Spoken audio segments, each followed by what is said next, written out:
did a couple of things. I guess one of the things, one of the questions I hope that comes out of this is I'd like to know, are we unintentionally, is the path of least resistance sometimes, just to send the student, refer the student on? Are we having instances where, Yes. where rather than deal with the issue at hand, they're just being referred, off, and they go get a check mark and it goes into data. I don't know what the answer is. I don't expect you to answer that now, but I think that's one of the things we need to know, is that happening?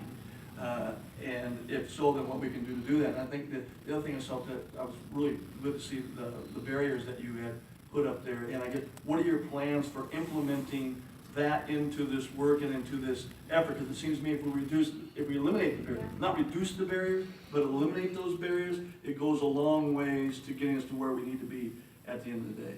Yep, and that's exactly the work that we need to engage in, and that will frankly involve all of us, including potential changes with the board, because we need to look at things such as contract language regarding how many minutes of the day we have for instruction, how many minutes of the day we have for this work time, how we utilize our professional development dollars so that we have more of that time fostered together to collaborate. That is one of the biggest pieces that we talked about today, is that need for that collaboration time, that need for our staff to be able to work together to talk about and eliminate these barriers and to learn from one another. And right now, we don't have on a consistent basis those systems built in, and that's very difficult work to do in a 45-minute period.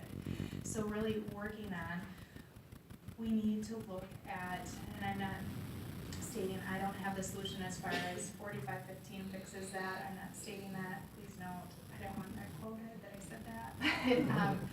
That's something we need to look at, is more of that embedded time, so that rather than having our teachers do that at the end of the day when they've taught a full day, or having our students come in and having substitutes. So we need to really work. That's just one of the pieces. But again, there's also some fiscal components that come with that, where we need to then look at, okay, how can we prioritize this to then also have the fiscal backing? Not everything will cost money, but breaking down, eliminating these barriers, some of them will.